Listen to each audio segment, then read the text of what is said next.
దత్తస్తుతి గ్రంథస్తుతి. ఇందులో చూద్దాము. భగవంతుడు ఒక్కడే. ఒకప్పుడు ఆయన అనేక మవదల్చాడు. అట్టి సంకల్పమే మాయాశక్తి. దానివల్లనే ఆయన విశ్వమంతా అయ్యాడు. ఇలా సర్వాన్ని సృష్టించడం వలన ఆయనే బ్రహ్మని, ఈ విశ్వాన్ని పాలించటం వలన ఆయననే విష్ణువని, సకాలంలో సృష్టిలోని రూపాలను ఆయనే నశింపచేస్తుండడం వలన శివుడని అన్నారు.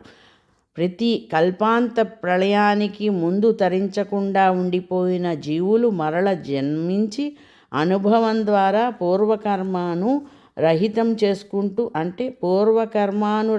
చేసుకుంటూ ఈసారి ధర్మబద్ధంగా జీవించడం వలన మరలా కర్మకు బద్ధులు కాకుండా ఉండే అవకాశం ఇవ్వడానికే భగవంతుడు మళ్ళీ సృష్టి చేస్తుంటాడు. ప్రతిసారి సృష్టితో జన్మకు వచ్చే జీవులు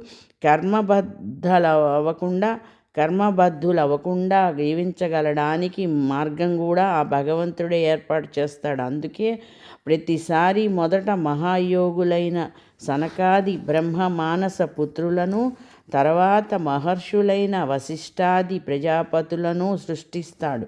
మరల అటువంటి ఋషులు ద్వారానే వేదాలు, శాస్త్రాలు, సదాచారము అనేవి జీవులకు ప్రసాదిస్తాడు.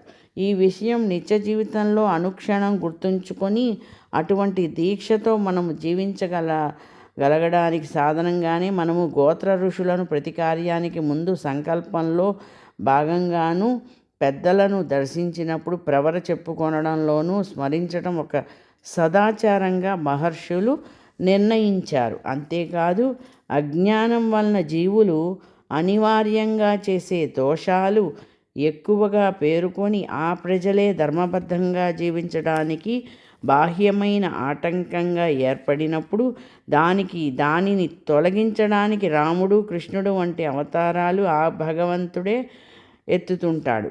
కానీ సృష్టి పొడుగునా అటువంటి అవరోధాలు సాధ్యమైనంత వరకు రాకుండా చేయడానికి ఆ భగవంతుడే పరిపూర్ణులైన సద్గురువులుగా అవతరించి తన లీలల ద్వారా సాధ్యమైనంత మందికి మోక్షేచ్ఛ ధర్మనిష్ట కలిగేలా చేస్తూ ఉంటారు. ఇలా ఎల్లప్పుడూ భూమి మీద పూర్ణులైన మహాత్ములుగా అవతరించే భగవత్ తత్వాన్నే దత్తాత్రేయుడు అన్నారు. భాషలను బట్టి ఆయనకు పేర్లు వేరుగా ఉన్నా ప్రపంచంలోని అన్ని మత గ్రంథాలలోనూ ఈ విషయం స్పష్టంగా చెప్పబడింది.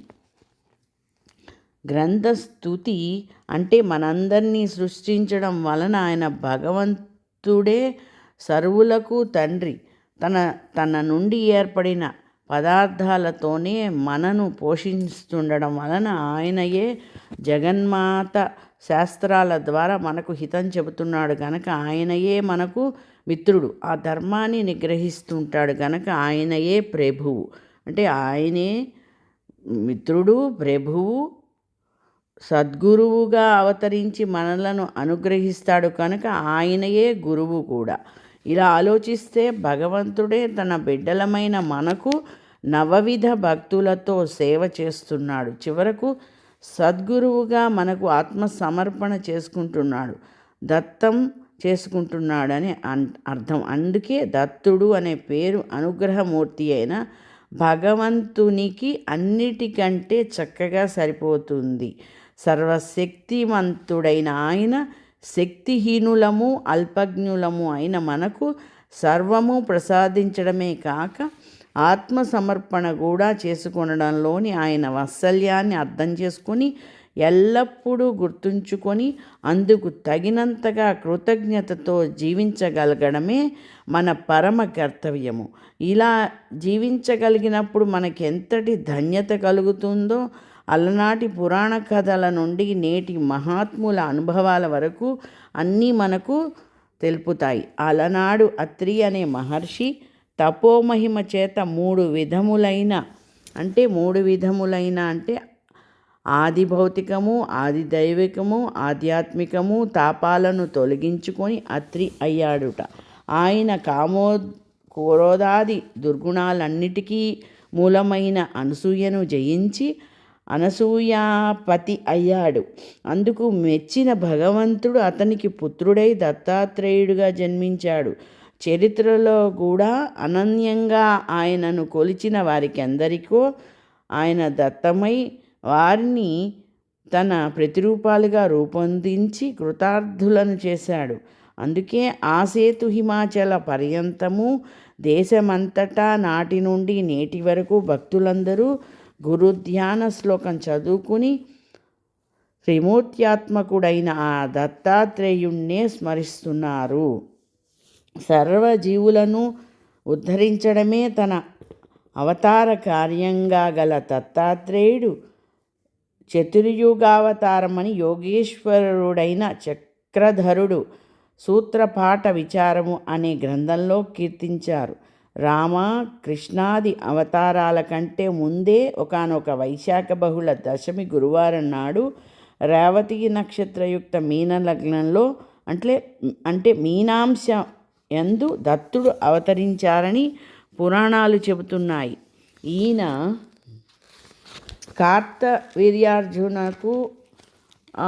కార్తవీర్యార్జునునకు ప్రహ్లాదునికి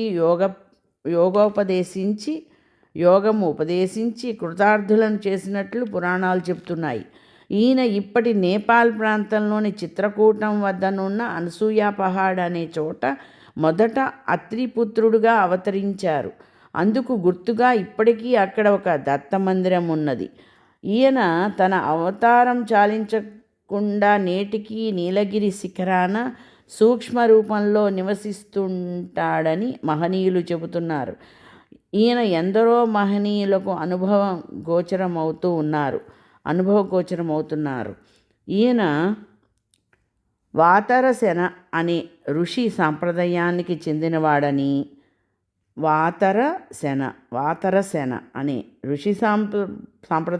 చెందినవాడని మౌనప్రియుడని పరిశుద్ధ హృదయుడని భాగవతం చెబుతోంది.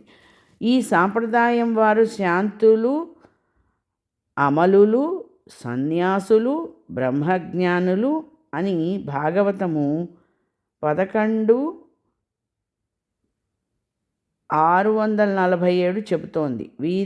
వీరు యోగ సాంప్రదాయకులని నారద పరివ్రాజకోపనిషత్తు చెబుతోంది. దత్తాత్రేయుడు ఎక్కువగా కావేరీ లోయలలో తిరుగుతూ పురాణాలలో సహ్యాద్రిగా ప్రఖ్యాతమైన పర్వత గర్భరాలలో ఆశ్రమాన్ని నెలకొల్పి అక్కడ యోగనిష్టలో నిమగ్నులయ్యారని మార్కండేయ పురాణము చెబుతున్నది. ఈయన యొక్క ఉపాసన గురించి స్కాంద పురాణంలోని కాశీఖండంలో వర్ణించబడింది. ఆగమ, తంత్ర, యోగ, పురాణాది ప్రాచీన గ్రంథాలలో శివుని అవతారంగా కీర్తించబడిన గోరక్షనాథుడు నాద సాంప్రదాయానికి పట్టుకొమ్మనవచ్చును. ఈయన కీర్తి భారతదేశంలోనే కాక హిమాలయాల్లోని వివిధ రాజ్యాలలోనూ చివరకు ఆఫ్ఘనిస్తాన్ వరకు కూడా వ్యాపించినది. ఈ గోరక్షనాథునికి దత్తాత్రేయుడు దర్శనమిచ్చారని, ఆ ఇద్దరికీ మహాద్భుతమైన సంవాదం జరిగిందని నాద సంప్రదాయానికి చెందిన ముఖ్య గ్రంథాలలో ఒకటైన గోరక్షవాణి చెబుతున్నది. అంతేకాక శ్రీ దత్తాత్రేయుడే అవధూత గీత మరియు శ్రీ గురు గీత స్వయంగా గోరక్షనాథునికి బోధించినట్లు, అంటే శ్రీ గురుగీత స్వయంగా గోరక్షనాథునికి బోధించినట్లు శివాజీ చక్రవర్తికి గురువైన సమర్థ రామదాసస్వామి తమ దాసబోధలో రాశారట. దత్తాత్రేయుడే అవధూత గీత మరియు శ్రీ గురు గీతగా స్వయంగా గోరక్షనాథునికి బోధించినట్లు శివాజీ చక్రవర్తి గురువైన సమర్థ రామదాసస్వామి తమ దాసబోధలో రాశారట. అందుకే నాద సంప్రదాయంలో శ్రీ దత్తాత్రేయుడు పరమగురువుగా కీర్తించబడ్డారు. శ్రీ దత్తాత్రేయునికి అవధూత అనే బిరుదున్నది. దానికి అర్థం అవధూతోపనిషత్తు ఇలా వివరించింది. ఈ శ్లోకము అక్షర ద్వాద్వరేణ్య త్వాధూత సంసార బంధనాత్, అక్షర ద్వాద్వరేణ్యత్వాదూత సంసార బంధనాత్ తత్వమస్యాది లక్ష్యత్వాదవధూత ఇతీర్యతే. త్వాదూత అవధూత తా అంటే నాశరాహిత్యము, శ్రేష్టత్వము విదిలించవేయబడిన సంసార బంధము తత్వమసి అనే మహాకావ్యానికి లక్ష్యమవడం వలన అట్టివారిని అవధూత అని చెబుతారు. శ్రీ గోరక్షనాథుడు తన సిద్ధాంత పద్ధతి అనే గ్రంథంలో ఇచ్చిన అవధూత వర్ణన మార్కండేయ భాగవతాది పురాణాలలోని దత్తాత్రేయ వర్ణనకు సరిపోతుంది. గోరక్షనాథుడు ఇలా వ్రాశారు: యోగులలో ఎవరు అవధూతలని చెప్పబడుదురో ఇచట చెప్పబడుచున్నది. ధూమ్ అని ధాతువు. సర్వ ప్రకృతి వికారాలను విదిలించి వేయుట, దేహము మరియు ఇంద్రియ విషయాల యందు తగులుకొన్న మనస్సును ఉపసంహరించి ఆత్మయందు లీనం చేసిన వారు నిష్ప్రపంచులు, ఆది మధ్యాంత భేదరహితులు, ఇటివారే అవధూతలు. ఒక మహాత్ముడు చెప్పినట్టు లోకంలో శ్రీకృష్ణుణ్ణి, వారి అంశావతారమైన శ్రీ చక్రధరులను కీర్తించేవారు, నివసించేవారు కూడా ఉన్నారు. తర్వాత అంశావతారమైన శ్రీ గోవింద ప్రభువులను కీర్తించేవారు తటస్థులు మాత్రమే ఉన్నారు. కానీ శ్రీ దత్త ప్రభువులకు మాత్రం సర్వత్రా సర్వదా సన్మానమే ఉన్నది. ఇది అవతారానికి గల మరొక విశేషం.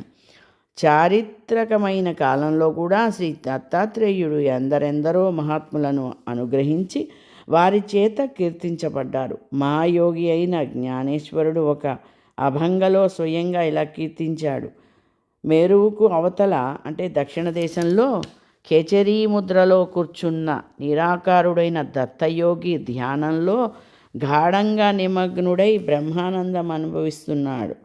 నిస్సంగుడైన ఆయనకు తమ దేహం పైన కానీ వస్త్రాల మీద కానీ అపేక్షయే లేదు. ఆయన గోదావరి తీరంలో జ్ఞానాన్ని అపారంగా సేకరిస్తూ పాంచాలేశ్వర్లో నిత్యము స్నానం చేస్తుండే శ్రీ దత్తయోగి జ్ఞానదేవుడైన నా హృదయంలో ఉన్నారు. మహామహితాత్ముడైన తుకారాము ఆయనిలా కీర్తించాడు: శ్రీ దత్తాత్రేయ మహారాజా, నీ అవధూత మూర్తియే. అంటే శ్రీ దత్తాత్రేయ మహారాజా, నీ అవధూత మహామూర్తియే నా జీవితానికి విశ్రాంతి. నీ అండలేక ఈ జీవిత రహస్యాన్ని ఎవరు విప్పగలరు? నీ అండలేక ఈ జీవిత రహస్యాన్ని ఎవరు విప్పగలరు? ఈ మహాత్ముడే దత్తప్రభువు గురించి, ఆయన సుఖాలను మనకు విడిచి భక్తుల బాధలను తాను అనుభవిస్తాడు. అంటే ఈ మహాత్ముడే దత్తప్రభువు గురించి, ఆయన సుఖాలను మనకు విడిచి భక్తుల బాధలను తాను అనుభవిస్తాడట. మనం ఇంతకు ముందు ప్రస్తావించిన చక్రధరునికి మాతాపూర్లో ఒకసారి, పైఠానులో ఒకసారి దత్తస్వామి దర్శనమిచ్చి సన్యాస దీక్షా వస్త్రాలు జీవులను ఉద్ధరించమని ఆదేశము కూడా ఇచ్చారట. తర్వాత ఆయన యొక్క అనుగ్రహంతోనూ బాయీసుడు, నాగదేవాచార్యులు అనే శిష్యులకు యోగసిద్ధి లభించింది. అందుకే ఆయన దర్శనం అమోఘమైన ఫలితం గలది అని ఈ మహానుభావ సాంప్రదాయానికి శ్రీ దత్తప్రభువే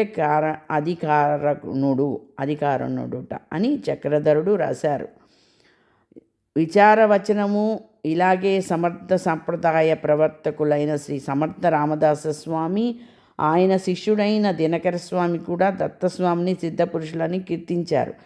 ఈ సమర్థుల ముఖ్య శిష్యులైన కళ్యాణస్వామి దత్తప్రభువుకు ముల్లోకాల్లోనూ వందనములే. ఆయన భిక్షాన్నమే గ్రహిస్తారట. ఆయన చుట్టూ సుందరమైన తేజపుంజముంటుంది. ఆయన దిగంబరి, సిద్ధ సనాతనుడు, త్రిమూర్తుల అవతారము, త్రిపురారి, నిత్యము భాగీరథీ తీరంలో నిత్య నియమాలు కరవీరం. ఈనాటి కొల్హాపూర్లో భిక్ష చేస్తారట. ఆయనది నిగూఢమైన యోగలీల. ఎన్నో ప్రాచీన సాంప్రదాయాల వారు ఆయనను ధ్యానిస్తారు. ఆయన గిరినార్ పర్వతంపై ఉంటారు. శ్రీ గురురాజు మహాదయామయుడు, కళ్యాణ్కు సుఖాన్ని చేకూర్చేవాడు.